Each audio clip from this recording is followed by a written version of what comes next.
Preface. Vera's life was plainly undramatic. That's what it seemed like to the outsiders, unlike me. Not everyone gets to see what's been cooking up behind the curtains of her mind. One such exhilarating, persistent thought was to have a salsa with the Shantahe's male lead singer, Maluma, whose music video had stole the beats of her heart. After all, this is comparatively less to ask for when millions around the globe were wishing for something more than that, right? What happens when life grants you more than you have asked for? Something that you might be not too glad about. After all, Vera's life is in stark contrast to the fame-filled one of Juan Louis, and a real-life story isn't a movie script. Chapter 1. Life punches in a surprise when you least expect it. Life tested Vera's nerves with the likes of every other person going through the phase of their 20s. Even after the fourth tryout for a job after graduation, she felt utterly dissatisfied with both the pay and job profile. The realization clearly setting in that job culture wasn't her cup of tea. To any other fashion aspirant, being associated to a well known name like Shefali Thakur, a Bolly now and then Hollywood celeb stylist, may sound all fancy only if they knew the truth. She was slammed more with running personal and delivery errands for Shefali, with almost zero involvement in the main crux of the hula hoop, the main event. After all, she was a temporary assistant stylist. Apart from her little learning, it gave her few contacts with a decent amount of pay. In all honesty, Shefali should have put an opening for an errand boy or a girl. But in the end, who cares? In the end, it's going to be a great add up on the CV. Oh God, I have so much on my platter. That too all unannounced. Vera, dear, please fetch those items from the store. I have no idea how I'm going to deal with everything alone with no time to search for a new person. Vera nodded, leaving a melodramatic Shefali sipping on her Choco Lush Starbucks leisurely. Yes, Vera's tenure as an assistant stylist was a month task for Shefali, would have to fly off for a long-term country assignment. An assistant stylist was off the budget in those country assignments, thus a relief to Vera. She browsed through the rows of stores, knowing almost every inch of TLF Emporio. After all, she was metamorphically living on a month full of errands here. Yet she took her own leisure time, soaking the immaculate shiny flooring, gilded railings, huge crystal dangling chandeliers, clear fountains, and the smell of warm royalty luxury. As her hand ran over the bold tiger print, Gucci tracks cords, so did her mind. It was a fifth entourage collecting the men's pieces, some quite subtle, formals, and others sickening crazy. Could it be Ranveer Singh? Maybe. She was barely taken up during the main outfit trials, for often the client wanted them to sign a bond before working on them. A major hassle for Shefali. A light tap on Vera's shoulder pulled her off from her chain of thoughts. It was Shefali. As always, she looked effortlessly like the Emporio's kind of walking client, a prim and trendy stylist who continued sipping on a frappe as her eyes studied the garments in Vera's hands. Cool, cool. This won't really have fitting issues. It's an easy fit.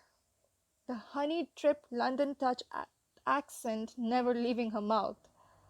For a brief moment, Vera saw her reflection in the mirror, a complete opposite of a boss, shabby and tired.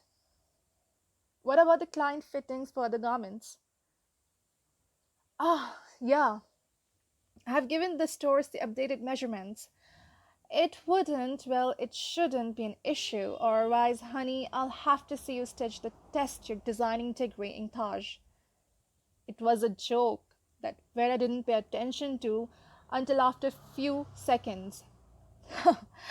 You wish you don't, Shafali. I'm terrible at garment construction. Plus, I'm not going to be there in Taj. Oh, why not? Oh, wait. It must have skipped my mind. Yeah, right. You'll have to accompany me to Udaipur.